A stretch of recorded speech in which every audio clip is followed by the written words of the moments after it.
Programme میں ایک بار پھر خوش آمدید ناظرین. آصف درانی صاحب کی گفتگو آپ نے سنی. اس وقت ڈاکٹر ماریہ سلطان صاحبہ ہمارے ساتھ موجود ہیں, ان سے ہم گفتگو کریں گے. ڈاکٹر صاحبہ بہت شکریہ وقت نکالنے کا. اس وقت جو پاکستان مذاکرات کی میزبانی کے لیے تیار ہے اور آغاز بھی ہونے جا رہا ہے, یہ کس حد تک ایک بڑا چیلنج آپ سمجھتی تھیں جس میں پاکستان کو کامیابی حاصل ہوئی ہے کہ دو اہم فریقین کو اسلام آباد میں ہوسٹ کرنا, مذاکرات کے جو انتظامات ہیں, یا اس حوالے سے اگر دیکھیں تو جتنے چیلنجز اس وقت سامنے آ رہے تھے اور اب دنیا جو ہے وہ پاکستان کے ان اقدامات کی, ان کوششوں کی تعریف بھی کر رہی ہے, کس حد تک آپ پر امید ہیں کہ یہ مذاکرات کامیابی کی طرف جائیں گے, کامیاب ہوں گے؟ جیسے پریزیڈنٹ ٹرمپ بھی پہلے خود کچھ تحفظات کا اظہار کر رہے تھے, لیکن اب بھی وہ سمجھتے ہیں یا پر امید ہیں کہ یہ مذاکرات جو ہیں وہ کامیاب ہوں گے. دیکھیں, پہلی بات تو یہ ہے کہ جتنی تعریف کی جائے ان مذاکرات کی کہ پاکستان ان کو ہوسٹ کر رہا ہے اتنی کم ہے, کیونکہ ہمیں سمجھنے کی ضرورت ہے کہ اس وقت آپ نے اکمپلش کیا کیا ہے. آپ نے جو کچھ اکمپلش کیا ہے وہ اس بات کا اندازہ اس بات سے لگایا جا سکتا ہے کہ آپ دوران جنگ مذاکرات کر رہے ہیں. ابھی تک لیبنان اور جو اسرائیل کے درمیان جنگ بندی اس طرح نہیں ہوئی جس طرح کی آپ توقع کر رہے تھے. اسی طرح جو ہے کچھ گلف سٹیٹس اور ایران کے درمیان بھی اسی طرح کی کوئی طرح کی چپکلش چل رہی ہے. اب ایسی صورتحال میں جو دو ملک آ رہے ہیں, یہ کوئی عام ملک نہیں ہے. ایک دنیا کی سب سے بڑی سپر پاور ہے. آپ نے یہ تو ضرور سنا ہے کہ سپر پاورز دنیا کے اندر میڈیشن کرتی ہوئی نظر آتی ہے, فیسیلیٹیشن کرتی ہوئی نظر آ رہی ہیں. یہ پہلی دفعہ ہے کہ ایک سپر پاور کی میڈیشن آپ کر رہے ہیں ایک علاقائی طاقت کے ساتھ. پہلی بات. دوسری بات یہ ہے کہ دوران جنگ اس میں سے ایک سب سے بڑا ہدف یہ بھی تھا کہ جو ایران کی جو رجیم ہے اس کو نشانہ بنایا جائے. تو آپ کے لیے سب سے بڑا چیلنج یہ تھا, سیکیورٹی چیلنج یہ تھا کہ کہیں جو اسپوائلرز ہیں وہ اسلام آباد کی ایک طرح کی جو نیوٹرل جگہ ہے اس کو استعمال کرتے ہوئے کہیں کوئی ضرب نہ لگا دیں. یہی وجہ ہے کہ پاکستان ایئر فورس جو ہے بندر عباس سے نہ صرف ایرانی ڈیلیگیشن کو ایک ملٹری پروٹوکول اور وار پروٹوکول کے اندر لے کے آئی ہے, لیکن ان کا تحفظ کو یقینی بنانا دوران گفتگو یہ ایک بہت بڑی ذمہ داری تھی جو آپ نے اٹھائی ہے. پھر اس کے ساتھ اگر آپ دیکھتے ہیں پاکستان سعودی عربیہ کے ساتھ جو تعلقات ہیں اور ساتھ ہی ساتھ جتنی بڑی فراخ دلی کا تعلق مطلب کا جو ایک طرح سے آپ کہہ سکتے ہیں ایگزیبیشن سعودی عربیہ نے دیا کہ باوجود اس کے کہ ان کو آئل ریفائنریز کے اوپر اٹیک ہوا کہ وہ بھی پیس کے لیے, امن کے لیے پابند رہے. تو یہ ایک طرح سے آپ سمجھ سکتے ہیں کہ ایک پاز کا جو بٹن ہے, چاہے وہ 2 ہفتوں کے لیے ہے, وہ پاکستان نے کیا جو ایک علاقائی طاقت ہے. یہ کوئی اوسلو, واشنگٹن یا کوئی اور جگہ نہیں ہے, یا بیجنگ. یہ ایک ایسی طاقت ہے جو اس وار سے انفیکٹڈ بھی تھی اور ہو بھی سکتی ہے.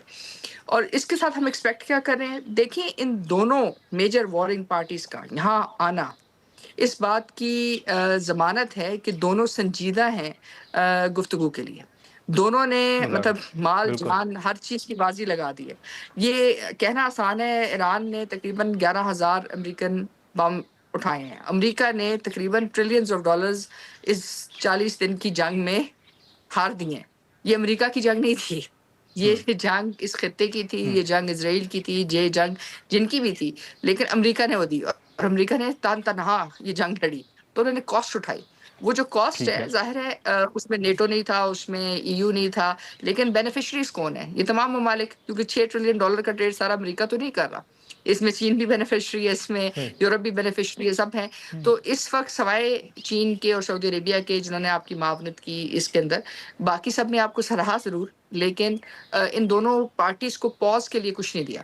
تو ہم امید رکھتے ہیں کہ یہ اس سے یقینی طور کے اوپر کچھ نہ کچھ مثبت چیزیں نکلیں گی, کیونکہ پریزیڈنٹ ٹرمپ نے جو کہا ہے وہ بہت اہم ہے. انہوں نے یہ کہا ہے کہ چاہے اسٹریٹ آف ہرمز میں ہم تجارت جاری رکھوانا چاہتے ہیں, چاہے ایران کے ساتھ یا ایران کے بغیر. ایران کے ساتھ کا مطلب کیا ہے؟ ایران کے ساتھ کا مطلب یہ ہے کہ ان کو اگلے 2 فیصلے کرنے ہوں گے. اگلے 2 فیصلے یہ ہیں کہ کیا ایران جو ٹول جو ہے وہ ڈالرز میں لے گا یا یوان میں. اگر تو ڈالر میں لیتا ہے تو پھر ان کو ایران پہ جو سینکشنز ہیں ان کو ختم کرنا ہوئے گا, اور اگر نہیں تو پھر یوان میں. لیکن بہرحال یہ ایک خوشائند ڈیولپمنٹ ہے, اور یہ ایک پیچیدہ ڈیولپمنٹ بھی ہے کیونکہ اس کچھ وقت لگے گا. بالکل بالکل. لیکن ڈاکٹر صاحب یہ جو ایک معاملہ ہے, آپ نے جیسے لبنان کا ذکر کیا, اب سیز فائر کے بعد کچھ رپورٹس آئیں اور یہ رپورٹ ہوا کہ اسرائیل کی جانب سے پھر حملے کیے گئے. تو آپ کے نزدیک پھر یہ اسرائیل کا جو معاملہ رہتا ہے اس کو کون حل کرے گا؟ دیکھیے, اسرائیل کا معاملہ تو سارے مشرق وسطیٰ کو حل کرنا پڑے گا, دنیا کو حل کرنا پڑے گا. ابھی تو وہ بالکل مطلب حد حساب سے نکل چکے ہیں. فلسطین کے معاملے میں جو انہوں نے ظلم کیا، غزہ میں جو ظلم کیا، کوئی ان کو عسکری طور پہ جواب نہیں دے رہا تھا. پھر انہوں نے امریکہ کو برگلایا، جو کچھ بھی کیا، بہرحال انہوں نے اس خطے کے اوپر ایک جنگ عائد کی، اور ابھی بھی وہ جنگ کو ختم کرنے کے لیے تیار نہیں ہے، کیونکہ ان کی سٹیکس کچھ اور ہیں. اور ان کی سٹیکس یہی ہیں کہ ٹھیک جب ہے. تک یہ خطہ آپس میں لڑتا نہیں ہے، گریٹر اسرائیل کا پلان جو ہے اس وقت تک کامیاب نہیں ہوگا، اور وہ اس خطے کو لڑانا ان کے لیے ضروری ہے، اس خطے کا تباہ ہونا ان کے لیے ضروری ہے. لیکن باقی ساری دنیا کا جو معیشت ہے اس کا جو انحصار ہے وہ اس بات پہ منحصر ہے کہ یہ خطہ ایک پرامن رہے، دوسرا تجارت یہاں سے چلتی رہے، تیسرا یہ کہ یہاں ڈیولپمنٹ رہے. اگر یہاں ڈیولپمنٹ نہیں رہتی تو دنیا میں 1930 سے بھی بڑا معاشی بحران آئے گا. یہ حقائق ہے. اب اس کو کتنی حد تک مطلب اسرائیل برداشت کرنے کے لیے تیار ہے، تو میرے نہیں خیال سے کہ ہمیں ان پہ بہت زیادہ ایکسپیکٹیشنز کرنی چاہیے. وہ شاید جنگ کا آخری مرحلہ ہو، مطلب اس جنگ بندی کا، جہاں وہ اس بات پر آمادہ ہوں. لیکن اہم بات یہ کہ اگر امریکہ اچھا اور ایران جنگ بندی کر لیتے ہیں تو پھر آپ کے پاس اسپیس جی آ جائے گی کہ آپ ریورس پریشر ڈال سکیں ان پہ. ناظرین، یہاں پر ایک مختصر سا بریک لیتے ہیں اور بریک کے بعد گفتگو کو آگے بڑھاتے ہیں.